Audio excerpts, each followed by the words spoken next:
Kebakaran terjadi di Grand Cempaka Resort, Kabupaten Bogor, Jawa Barat, Rabu siang. Api membakar tempat penyimpanan barang di area penginapan. Beberapa saat setelah kebakaran, petugas pemadam berhasil menjinakkan api. Tidak ada korban jiwa dalam kebakaran dan kegiatan operasional hotel tetap berjalan.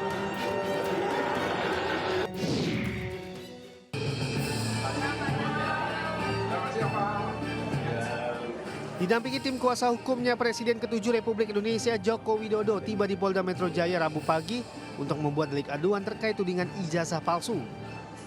Total ada 5 terlapor dalam kasus ini. Di antaranya mantan Menteri Pemuda dan Olahraga Roy Suryo, ahli digital forensik Rismon Sianipar, Dr. Tifauziah Tiasuma, pemerhati politik Rizal Fadilah, serta seseorang berinisial K.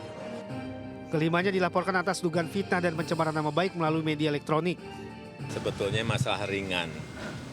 Ya, urusan tuduhan ijazah palsu, tetapi memang perlu dibawa ke ranah hukum. Ya ditanya banyak, tanya berapa pertanyaan tadi? 35.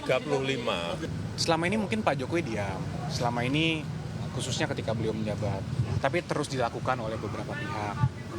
Sehingga mungkin ya tentunya untuk hari ini Pak Jokowi datang sendiri ke sini bukanlah hal yang mudah juga ya. Tentunya sudah melewati pertimbangan yang sangat panjang dan sangat berat. Ada 24 video ya, sekitar 24 objek yang kita sudah Pak Jokowi sudah laporkan juga. Meski tudingan ijazah palsu sudah bergulir sejak lama, Jokowi mengaku baru mengambil langkah hukum karena sudah tak lagi menjabat sebagai Presiden Republik Indonesia. Dari Jakarta, tim liputan melaporkan. Tahap yang sedang kami lakukan dalam hal ini. Polda Metro Jaya angkat bicara soal laporan yang dibuat mantan Presiden RI Joko Widodo. Kabid Humas Polda Metro Jaya Kombes Pol Ade Arisham membenarkan pasca pembuat laporan, Jokowi langsung dimintai keterangannya di Subdit Keamanan Negara Kamnek. Ade Ari juga membenarkan Jokowi dapat 35 pertanyaan dari penyidik, dan kini penyidik tengah melakukan pendalaman akan laporan tersebut.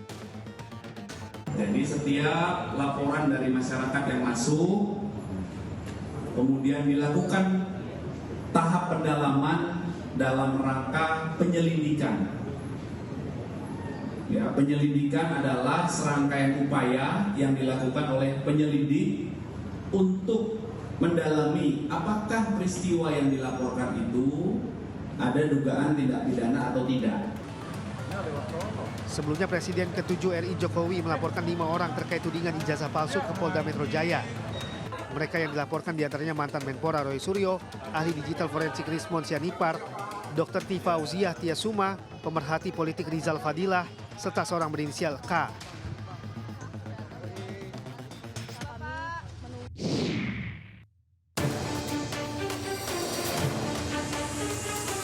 Presiden ke-7 RI Joko Widodo melaporkan pakar telematika Roy Suryo ke Polda Metro Jaya atas tuduhan penyebaran isu ijazah palsu.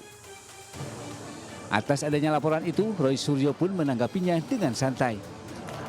Menurut Roy Suryo, pelaporan dirinya oleh Jokowi merupakan bentuk kemajuan karena menurutnya Jokowi tak pernah hadir baik laporan ataupun di persidangan. Roy bahkan berharap Jokowi tak hanya berani melapor, tetapi juga hadir dalam berbagai persidangan dan pemeriksaan hukum lainnya. Jadi artinya kita mendukung itu segera diproses ya gitu. Dan kalau dia sudah berani datang lapor, dia juga harus berani datang untuk nanti di BAP terhadap laporan yang lain. Jadi polisi juga menurut saya harus fair, kerjakan semuanya, equality before the law. Jangan sampai hanya laporannya Jokowi saja yang diproses, tapi laporan yang ada di Solo itu sudah persidangan, dan laporan yang ada di Bareskrim milik TPUA itu tidak dijalankan. Pada Rabu pagi, Joko Widodo menjalani pemeriksaan awal di Ditreskrimum Polda Metro Jaya usai membuat laporan di SPK. Jokowi mengaku dicecar 35 pertanyaan oleh penyidik. Jokowi menyebut persoalan ini sebetulnya sepele, namun dirinya memilih menempuh jalur hukum karena persoalan tersebut tidak kunjung selesai. Tim Liputan iNews melaporkan.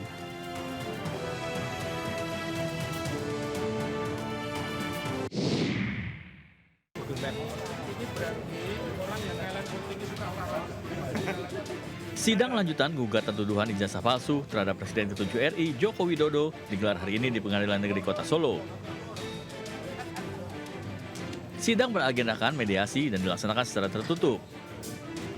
Sidang dihadiri penggugat Muhammad Taufik, sementara tergugat Joko Widodo tidak hadir dalam sidang dan diwakilkan oleh kuasa hukumnya karena sedang melapor ke Polda Metro Jaya terkait tuduhan ijazah palsu. Sidang mediasi dipimpin oleh Hakim Mediator Profesor Adi Sulistiono. Mediasi yang berlangsung selama 1,5 jam ini belum mencapai kata sepakat karena pihak penggugat dan tergugat bersikukuh dengan sikapnya masing-masing. Dari Solo, Jawa Tengah, Septiantoro, iNews melaporkan.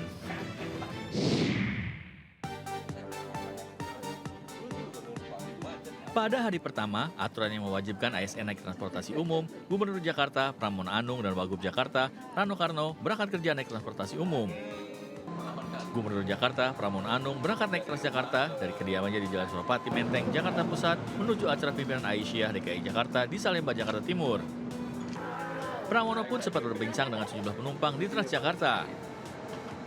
Mereka semua diwajibkan untuk naik transportasi publik karena tidak lagi disiapkan sarana transportasi oleh pemerintah Jakarta. Dan saya melihat dari pagi banyak banget yang kemudian nge-tag saya di IG saya, di TikTok, di X, yang rata-rata mereka menyambut dengan antusiasme yang tinggi. Sementara Wakil Gubernur Jakarta, Rano Karno, berangkat ke balik kota menggunakan MRT.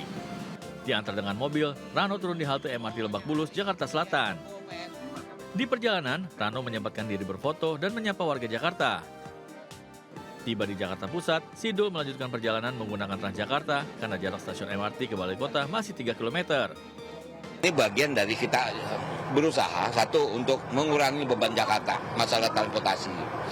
Kemudian ya dengan begini kan minimal kalau dihitung loh, hampir 40.000 loh PNS Jakarta. Kalau lah mungkin 50% saja memang menjalankan ini, kita bisa menurunkan emisi. Untuk diketahui, Pramono Anung resmi mengeluarkan instruksi Gubernur DKI Jakarta nomor 6 tahun 2025 terkait penggunaan angkutan umum untuk 65.000 ASN Pemprov Jakarta setiap hari Rabu. Jenis moda transportasi yang digunakan mulai dari MRT, LRT, Transjakarta, komuter lain, angkutan reguler, dan shuttle karyawan. Dari Jakarta, Tim Liputan iNews melaporkan.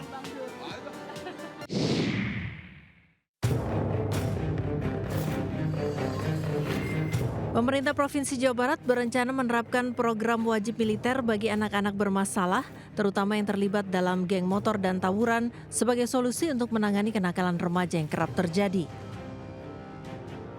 Anak-anak yang mengikuti program yang bertujuan membentuk karakter disiplin dan tanggung jawab ini akan mengikuti pendidikan khusus di bawah pengawasan TNI Polri selama 1 tahun, sementara status sekolahnya tetap terdaftar di SMP SMA asal dengan kelas khusus. Banyak orang tua yang hari ini tidak punya kesanggupan lagi menghadapi anaknya. Banyak guru yang tidak punya kesanggupan untuk menghadapi murid-muridnya. Kenapa? Dia keras dikit nanti dikriminalisasi. Kan perlu dilakukan tindakan-tindakan yang nyata, terukur dan terencana. Maka salah satu pilihannya adalah melibatkan TNI Polri menjadi bagian dari upaya pembinaan mereka. Selain kenakalan anak yang terlibat tawuran dan geng motor, program ini juga menyasar anak-anak yang kecanduan game online dan sudah mengarah ke aktivitas kriminal. Program yang rencananya akan dimulai 2 Mei 2025 ini disambut baik dengan kesiapan pihak TNI Angkatan Darat sebagai pelaksana kegiatan. TNI Angkatan Darat menyatakan siap mendukung program-program pemerintah daerah sesuai dengan apa yang diamanatkan dalam undang-undang dan kini masih menunggu detail teknis yang dikoordinasikan antara pemerintah Provinsi Jawa Barat dan Kodam 3 Siliwangi. Sementara itu, Wakil Ketua DPR Sufmi Dasko Ahmad menyatakan apa yang disampaikan Gubernur Jawa Barat merupakan hal yang baru yang perlu dikaji secara matang dan mendalam sebelum dilaksanakan. Hal-hal yang disampaikan oleh Gubernur Jawa Barat mungkin adalah hal-hal baru yang memang perlu dikaji terlebih dahulu secara matang sebelum kemudian dilaksanakan. Demikian. Dari Bandung, Jawa Barat, Ervan David, iNews melaporkan.